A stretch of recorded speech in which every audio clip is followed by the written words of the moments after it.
Work with me for a second. Imagine being a young man, Jamaican and Panamanian parents who messed up not once, but twice. Imagine standing in front of a judge with your whole future hanging in the balance, and instead of prison, you are given a promise of mercy. The chamber was tense. Jasmine Crockett spoke for struggling families and exhausted workers. Then Barron cut her off. Non-Americans are not allowed here to talk. Silence fell until Jasmine asked one question that turned the hearing upside down, leaving him shuffling papers and walking away. The United States Congress chamber is not just a room. It's a stage where history has been written and rewritten countless times. The tall ceilings echo with the voices of leaders past, the polished wooden desks, the long rows of seats, the weight of the flag at the front. Every corner whispers stories of battles fought with words instead of weapons. So I think that if there's any time for people to wake up, whether you're a farmer in those districts down in Florida that is being negatively impacted, whether it's because of the policies as it relates to USAID, or whether it's because of the immigration policies, because a lot of your workforce isn't showing up because they are afraid of what may happen to them down in Florida, we are here for you. Known for her sharp mind and fearless way of speaking, she walked into the chamber with steady steps. She wasn't there to play games. She was there to talk about the problems weighing on everyday Americans. Soaring grocery price, families living paycheck to paycheck, parents juggling 2 or 3 jobs just to make ends meet. She came prepared not only with papers in her hands, but with fire in her voice. To her, this wasn't just another political performance. It was her chance to carry the voices of people outside the marble walls of Washington, voices that often get ignored. Jasmine took her seat, adjusted her microphone. My question is, why are we sitting here today? Number one, they already passed their bootleg laws, and it's clear that even the bill author is not well informed about what his bill does. Because as has already been stated, at the age of 18, you are an adult. So this idea that somehow 21-year-olds were now somehow juveniles under DC law, is that accurate or inaccurate? Chance to show he had a voice of his own. People watched him carefully. Every move, every glance, he wasn't just another face in the crowd. He represented something larger: legacy, power, and expectation. His presence in Congress wasn't just about politics. It was about whether he could carry the weight of his family name into the toughest arena of all. The atmosphere tightened. The contrast between the two couldn't have been sharper. On one side, Jasmine Crockett, fiery, grounded, determined to spotlight America's real struggle. On the other, Barron Trump, new to the stage, but already carrying the aura of someone who believed the chamber belonged to him. As the hearing prepared to start, let's talk about some of the things that we should be talking about. And you know what? Every time I come in here, I really do wonder, what is the point? Like, why are we here? Because it doesn't seem like we're doing efficiency, right? And a lot of times when we come into this hearing room, it's all about politics.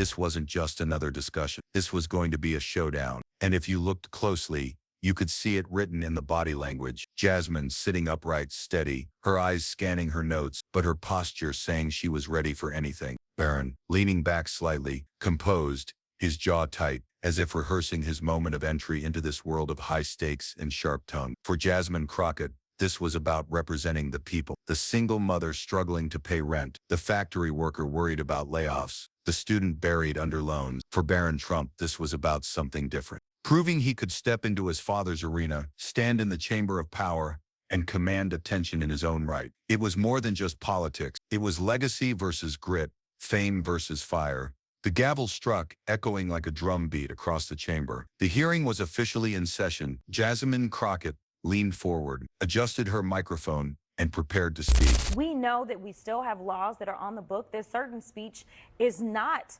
protected, that it does cross over when you are inciting violence, such as what we saw on January 6th. When you are doing what we consider to be a terroristic threat of some sort, where it's a matter of, I'm not just saying it, but I have the apparent ability to carry that out.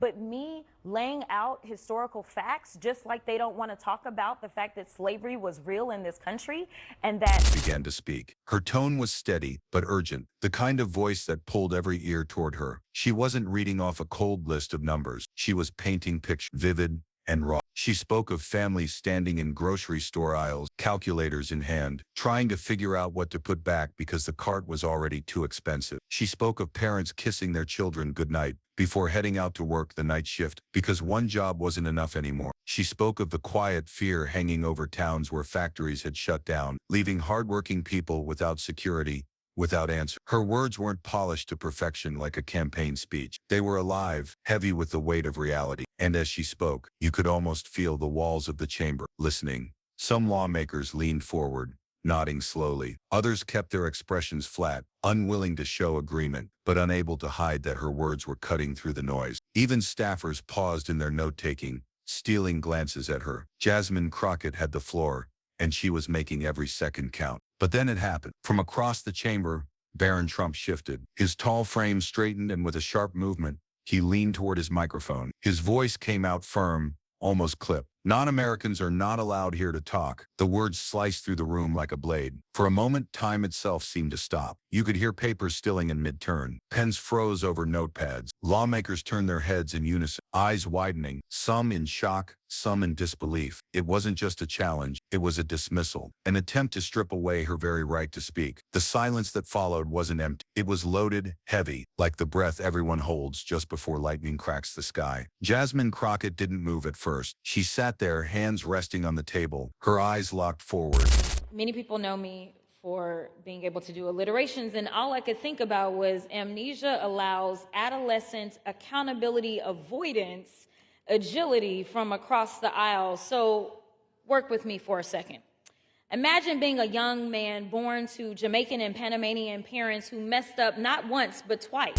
To the power of his family name. He looked confident, certain that he had just seized control of the room with a single sentence. On the other hand, Jasmine Crockett, seasoned, sharp, tested by battles far tougher than this. She didn't raise her eyebrows. She didn't shoot back right away. Instead, she let the silence stretch, letting the weight of his words hang in the air like smoke after an explosion. And that silence, it was more powerful than any instant reaction, because it made everyone lean closer. It made everyone wait. You could see staffers glance nervously at each other, whispering under their breath. Some lawmakers smirked, thinking Barron had just landed his first strike. Others frowned, knowing full well that Crockett was not someone who stayed down for long. Even the cameras, those quiet, unblinking eyes in the corners, seemed to zoom in tighter, capturing every flicker of expression. Barron sat there, leaning back slightly now, his lips pressed into a thin line, almost like he was satisfied with himself. It was written in his posture. This was his move, his opening punch. But here's the thing about punches. They're only powerful if the other person doesn't know how to take a hit. And Jasmine Crockett, she had built her career on standing back up. The silence was about to break. She adjusted her microphone slowly, deliberately, as if to say, "I heard you, and I am about to answer." The chamber seemed to hold its breath. What would she say? Would she defend herself, argue her right to speak, or lash out in anger? What came next would be none of those things. It would be sharper, smarter, and it would flip the entire moment on its head. Because while Barron thought he had set a trap, Jasmine was about to spring one of her own. And when she finally spoke, it wouldn't just be a response, it would be a question. A question so unexpected, so cutting, that Barron Trump's debut moment in the chamber would begin to unravel before his very eyes. The air was tight, the tension unbearable. Everyone leaned in, and Jasmine Crockett finally leaned forward, ready to speak. The chamber was locked in silence. Barron Trump's words still lingered in the air, like smoke after a fire. "Non-Americans are not allowed here to talk." It was bold, it was brash, and it was meant to cut Jasmine Crockett down. But Jasmine didn't flinch. She sat still, her hands folded calmly on the desk in front of her, her eyes locked on Barron like a hawk watching its prey. For a long moment she said nothing, and that silence was deafening. You could feel the tension crawling across the room. Every second she stayed quiet, the anticipation grew heavier. Lawmakers shifted in their seat. Staffers held their pens just above their notepads, but didn't dare write. Even the cameras seemed to zoom closer, waiting for the counterpunch. Barron leaned back slightly, his lips curving into the faintest hint of a smirk. In his mind, he had landed the first blow. He had stepped into this arena and shown he wasn't afraid to swing. The smirk said, "Your move," and Jasmine Crockett moved. She leaned forward slowly, deliberately, adjusting her microphone with a faint scrape that echoed across the chamber. The kind of movement that tells everyone in the room something is coming. Her voice was calm, almost too calm, but calm voices can cut sharper than the loudest shout. She looked directly at Barron, her eyes narrowing, and said, "Tell me, is Ivanka your sister or your mother?" The words dropped like a thunderclap. The chamber gasped, audible gasp. Lawmakers turned their heads so fast you could hear the shuffle of suits against leather chairs. Staffers froze mid-breath, mouths slightly open. For a moment, even the microphones seemed to hum louder, like they were straining to catch every ounce of reaction. The question was brutal, not because it was complicated, but because it was simple,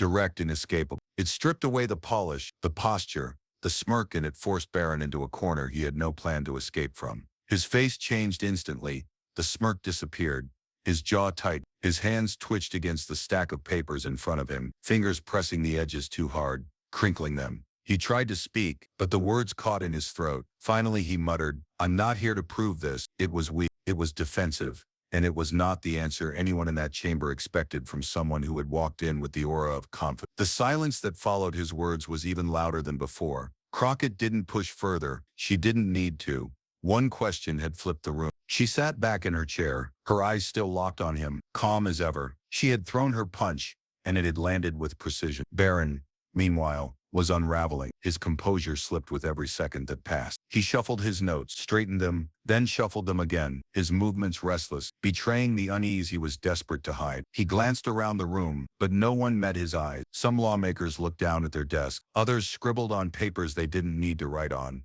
anything to avoid the sight of him in that moment. Finally, Barron broke the silence. His voice was lower now, rushed, almost panicked. "I have an important meeting to attend." It sounded rehearsed, like an escape line he had kept in his pocket just in case. But instead of saving, it only made him look smaller. He pushed back his chair. The legs scraped across the chamber floor, a sound that rang louder than it should have. He gathered his papers clumsily, avoiding eye contact with Jasmine, with lawmakers, with the cameras, and then he stood up. Tall as he was, in that moment he looked less powerful and more exposed. He muttered something under his breath, but it was lost in the echo of his footsteps. As he turned and walked out of the chamber, the door closed behind him with a hollow thud, and just like that, Barron Trump was gone. The chamber buzzed, low murmurs rippling through the rows like waves. No one needed to declare a winner. The sight of him walking out, beaten not by a crowd, not by a chorus, but by a single question, that was the answer. Jasmine Crockett didn't raise her arms in victory. She didn't gloat. She simply sat back, her face steady, her eyes calm, as if to say, "This is what it means to stand your ground."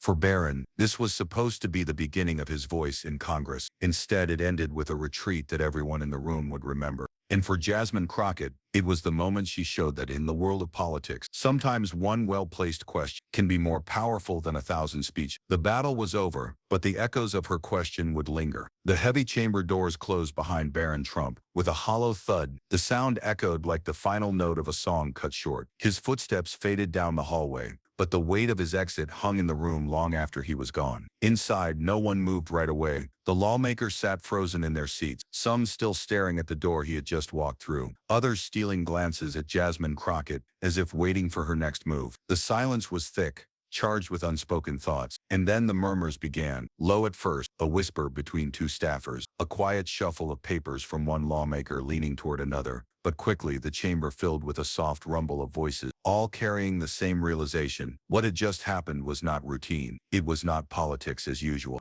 They had witnessed a rare moment, one that would be remembered. Jasmine Crockett didn't speak. She didn't need to. She sat back, calm and steady, hands resting lightly on the table. Her silence spoke louder than any mic drop line. "I didn't just win an argument," it said. "I held my ground against a name that makes most people step back." Across the chamber, reactions rippled. Some lawmakers leaned forward, whispering in disbelief. Did that really happen? Others scribbled frantically, desperate to trap the moment on paper before it blurred. A few froze in poker-faced silence. Yet the energy was unmistakable. Jasmine had flipped the script. An older sitter let out a slow whistle. A young staffer clapped a hand over her mouth to stifle a laugh. Respect crackled through the room like static. Barron Trump's exit, meant to look powerful, read his retreat. He'd come in swinging and left speechless. And in politics, perception is everything. Jasmine adjusted her mic. No gloating, no smile. Her voice stayed clear, measured. She brought the chamber back to what mattered. Families scraping for rent, workers without health care, parents fearing for their kids' futures. Barron had tried to make it about her. She turned it back to the people.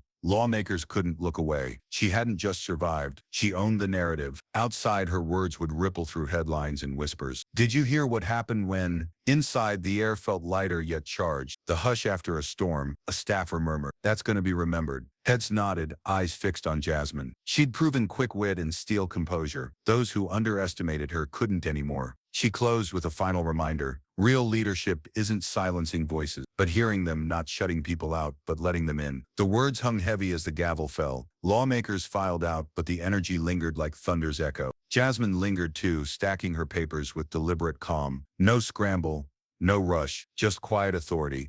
Her composure told the last story. She hadn't merely held her ground. She'd shifted the balance of power. Even after Barron Trump left, his shadow lingered, not as dominance, but as proof of retreat. Outside, hallways buzzed, staffers whispered, reporters hovered, aides clutched clipboards, racing to brief their bosses. What just happened in there? The question echoed outward. For Jasmine, the meaning was crystal. This wasn't about one question or one clash. It was bigger, something every American watching could feel. She had spoken for families scraping to keep food on the table, for workers surviving paycheck to paycheck, for communities long ignored. Her words about rent, jobs, and healthcare weren't talking points. They were daily battles. So when Barron tried to silence her with a swipe about who belonged in the chamber, Jasmine stood tall, not just for herself, but for everyone ever told they don't belong. That's why her response cut so deep. It wasn't just clever, it was symbolic. She defended the right of every unheard voice to demand attention. And here's where it touches you. How many times have you seen someone with power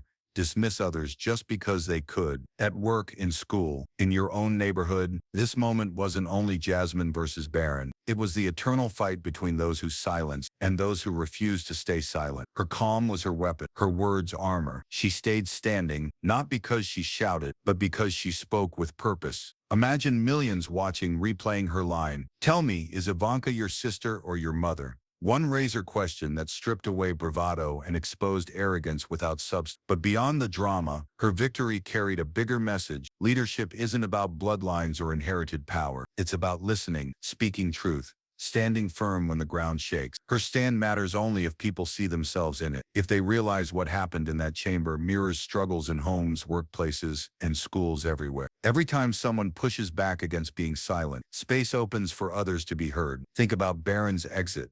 The hasty excuse, the echoing footsteps, the silence that followed. That wasn't strength, it was retreat. Even the mightiest name can falter when met with the right question. Jasmine didn't just remain, she finished strong, redirecting the spotlight to where it belonged, the people. Her question ended his moment, but her message lives on, waiting for you to answer. So what do you think? Was this more than a debate? A glimpse of what happens when power collides with truth?